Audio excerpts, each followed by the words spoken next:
Welcome to Sonic Sofa, brought to you by Weird Radio. My name is Nelson Tift, and today I'm here with the Toronto-based rock band By Octopi. Thank you guys so much for being here today. Thanks for having us.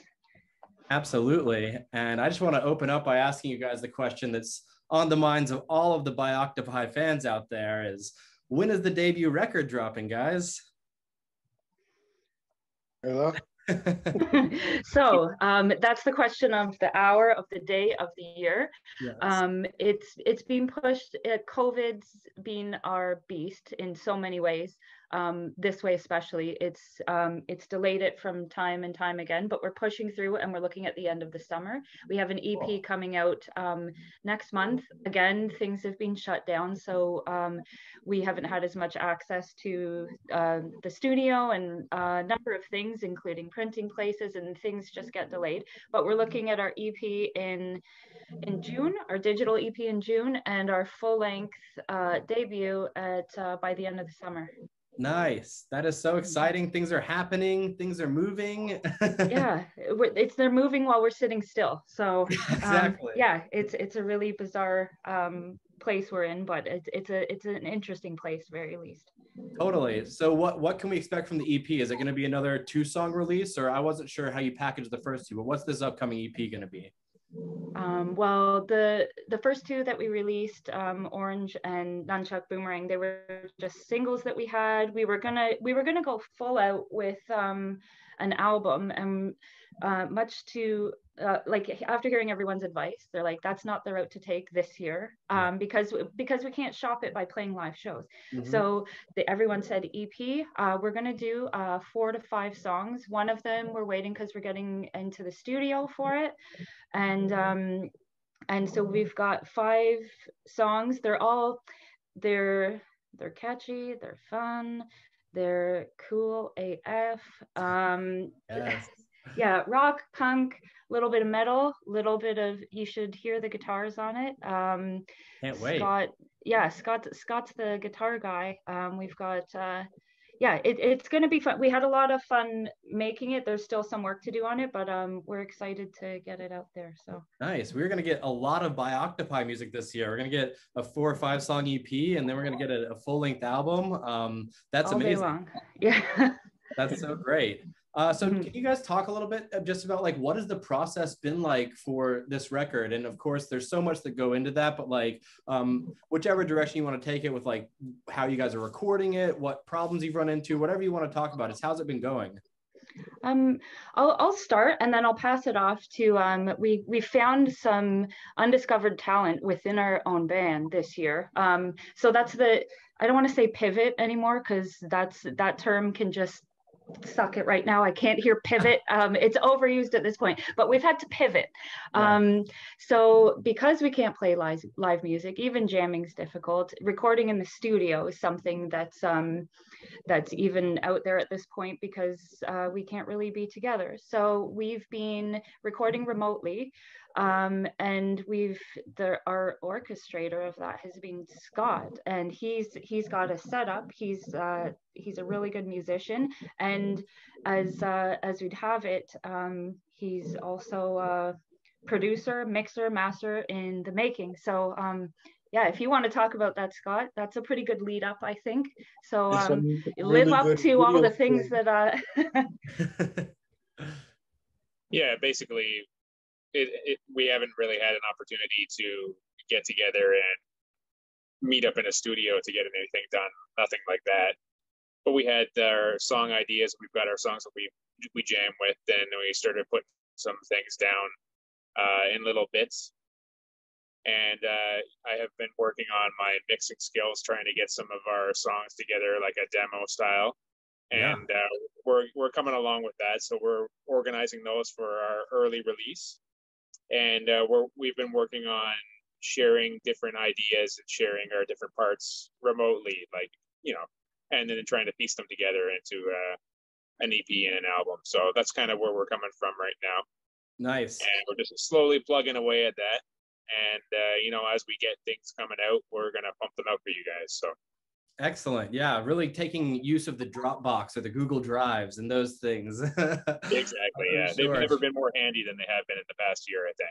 seriously, sharing files left and right. It's that is not the easiest way to do it, but I think that's really cool that you guys are persevering and still moving forward despite not being able to be like in a studio in a more traditional recording setting.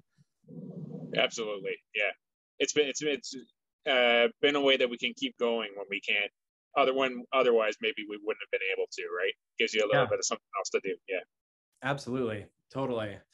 Well, I was looking through everything you guys have online, and I really love this quote from your bio that's on a couple different places online. It says, "This newborn band formed because the stars aligned and the coincidences could no longer be ignored." Could you give us some more context to that quote? Sure. I'd like to keep it as cosmic as possible, but there's actually it's really I can simplify. We've known each other for a long time. We were friends in high school. I'm not about to date ourselves right now, but we were friends for quite some time, and we knew each other in school. Always hung out, different shows, this sort of thing, and then it just it was serendipitous in its own way. We all were at a certain point in our lives, and then we said, this is happening, and we all wanted to do the same thing, and it just connected, and it was really cool, and it was really easy to work with them because it's easy to be friends with someone, but when you have to get things done, it's really the true test of patience, friendship, all that sort of stuff. But it worked out, and then COVID. So so we've been tested all over the place, but it happened because friends first. And then we were able to work together too. So it just the timing was right. Our points in each of our lives were right, and the music we wanted to make was right. 10 years ago we wouldn't have sounded the same, that's for sure. So that's sort of like what you're saying, with like the timing was all just perfect for you guys to get together and create this music that you guys are all passionate about. Definitely. That's awesome. Well, let's talk a little bit more broadly about what it's been like to be a new band in the pandemic, and what was that timeline lead up like? How much time did you guys actually get to be together before COVID hit, and then what has it been like trying to maintain while COVID's taken over all of our lives? Does someone want to take this, or do you want me to go ahead? All right, Kashik? Phil, Scott?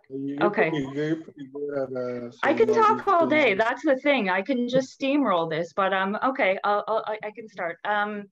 So this is how it happened. We've all played in different bands before, but as this band, we were jamming every weekend, more than and during the week. We were making time, we were writing songs. We had a really we had good momentum. It was ridiculous. We were ready to take over the world.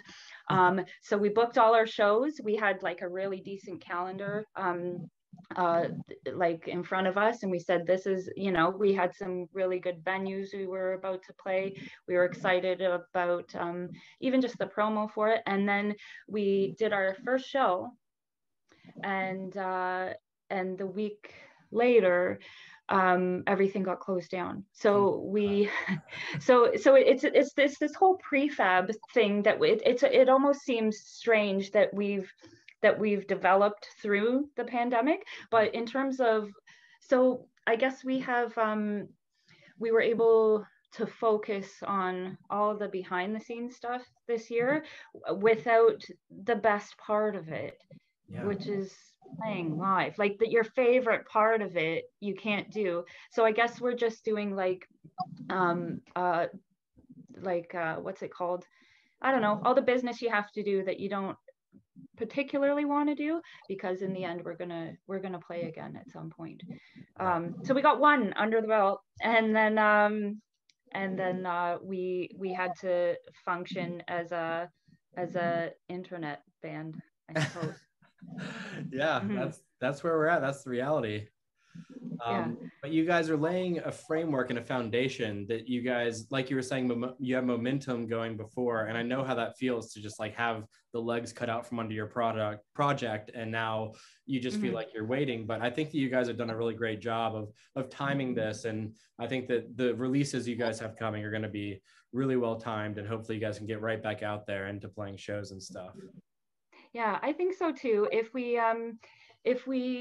If I think we can go right back to where we were after this, because this time the desire is really, really there too. It's increased tenfold because we've missed it so very much. It's been taken, so you just want it that much more. And I think we'll all be very eager to get back to it. So will everyone else. But we also have a competitive spirit in us, in a very community-based way. So we'll be back out there, for sure, as soon as we can. Day one, like, we'll be running. So totally. Yeah, I'm really excited to see all of these music scenes come back to life. And I know it's going to be hard. There's going to be lots of venues that have struggled for the last year. But I'm really excited. I think that there will be people who we never saw in the scenes before because they were just like so starved of the opportunity to even go see music. I feel like we're going to see a lot of new people who are like, I'm just here because I want to see some music. Like, so I'm really excited to see all that happen when we get back to reopening.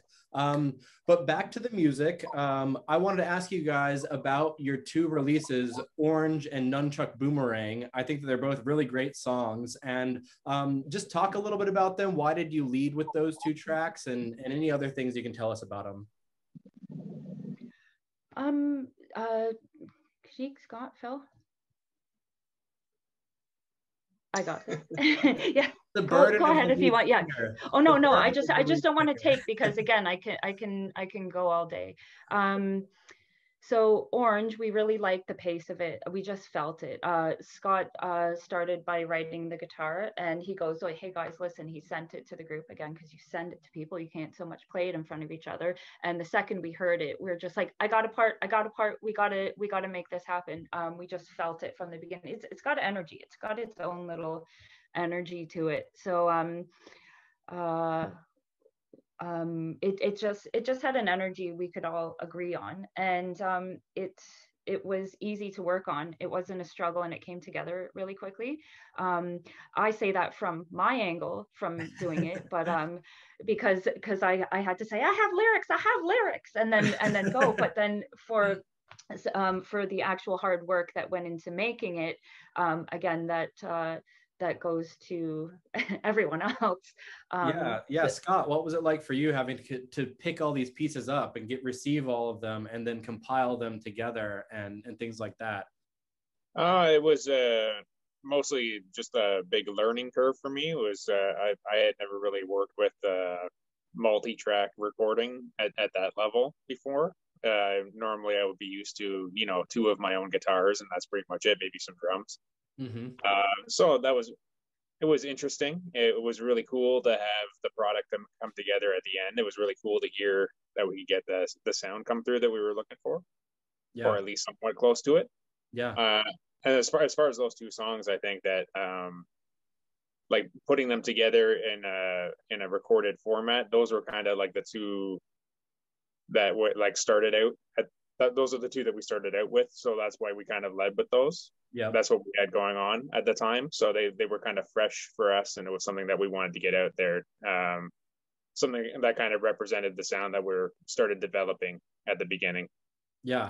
Totally. That's really cool. I just am so inspired by the remote nature of all of this, and the way that you told the story of everything just sort of coming together. Like, that's really awesome. And I haven't done too much collaborating remotely, but I'm so glad that people have been doing it and it's been producing great music. So well done. Thank you. And so I was also looking and seeing that you guys recently released a performance video for Orange, and that one was recorded again remotely. So what was that different than, because you had to add now video into the sound as well, and what was that like? Yeah, it was for the most part, it was like the same kind of concept. It was just like super DIY, nothing fancy about it.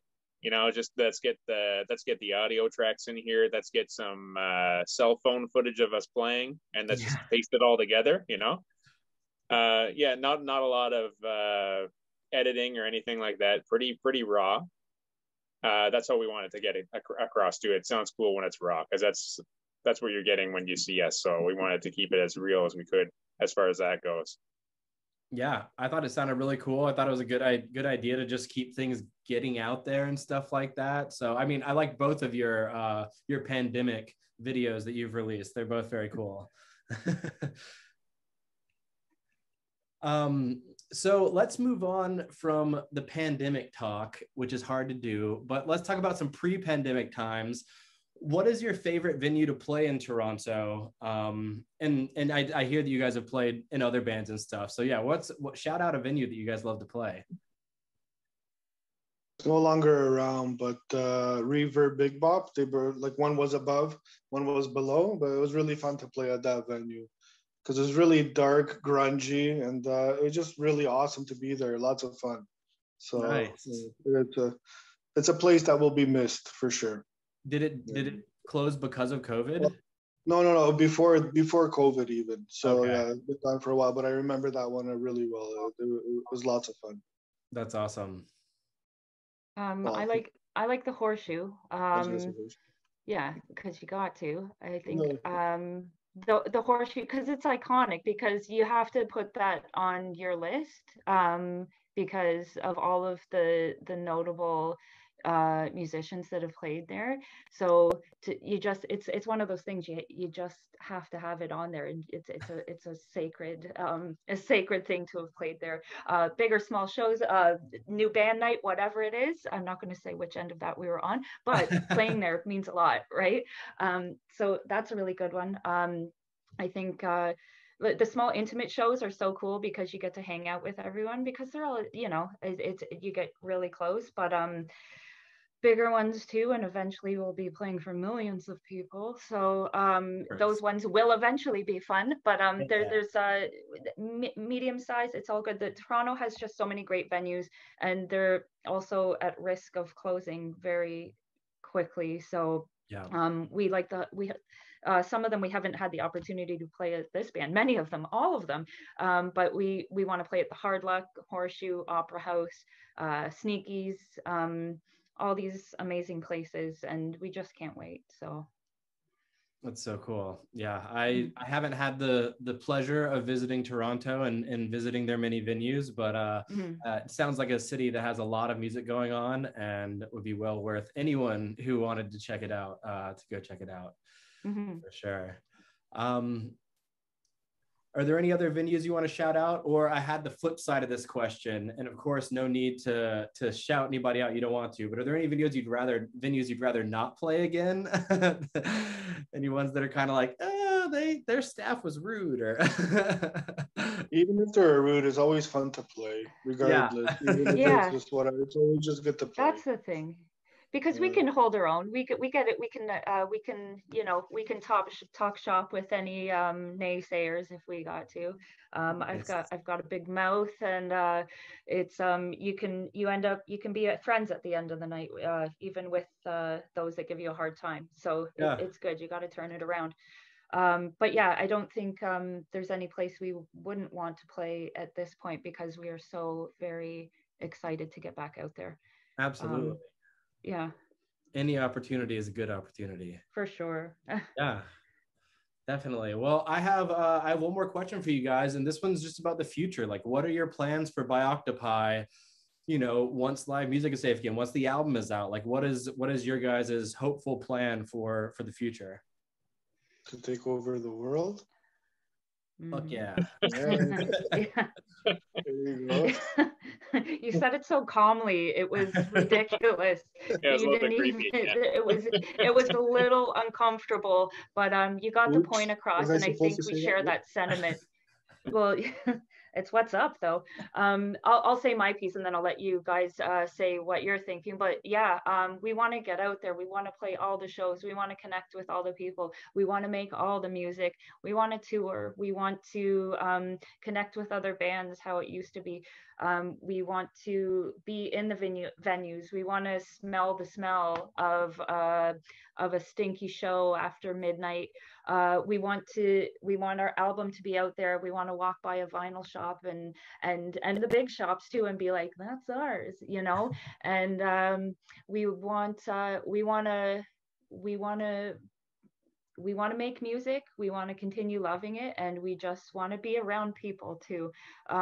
So that's yeah. And we had this vision, but I'll keep that in my brain. But it's along the lines of a sea of people that I can't even identify faces because there are so many. And I say, "Good night, Toronto," and then it goes along like that. But that's just me. I'll let you guys say your piece. Yes, I love it. Mm-hmm. It sounds pretty much what everybody wants, I guess. Accurate. Yeah. Yeah. Accurate. So, I want to get out there and play some shows and try some of the food at some of these places I've never been to before. You know, that's the side effect. That's the nice thing about playing at different places. Oh yeah. Shop around all the different wings and everything. Yeah, that's what I'm into. Yeah. That's awesome. Late night eats. Absolutely. And just kind of nothing over and above what everyone's already mentioned, but just like Kyla was saying, when we first got started there, got our first show in and then really got our wings clipped right away. So it'll just be nice to get back out there and just start hammering out shows again. And the wings, of course. Yeah. Of course, wings. Yeah. Always about wings. Bring some wet naps, Phil. I miss my face a lot. Dry one-ply napkins. Yeah. As long as there's wings, that you'll find us. Yeah. Heck yeah. That sounds like a lot of fun. I'm definitely wanting to go out and eat wings and watch live music. And I hope you guys, I wish you nothing but the best and hope that this next year you guys are able to share your music far and wide as you wanted to last year. Oh, thanks so much, Nelson. Thank you very much. That means a lot. And thanks a lot for having us on and talking to us. Absolutely. Cool. Yeah, I had fun. Yeah, I had a lot of fun. And hopefully you'll be getting some people back into your studio there and doing interviews in real time. Huh? Yeah, we'll see. We'll see. This is the ramp back up. We're gonna see if we can get back into physical spaces. But for now, this is good. I like this. Yeah. Well, you can sell wings eventually. They'll come in droves. So yes, yes. That's like my dream. I would love to be. Yeah, of course. Yeah. Again, pivot wings. Okay. Yeah. All right, guys. Well, thanks for stopping by. Yeah. Thanks so much for having us. Thanks, man. All right.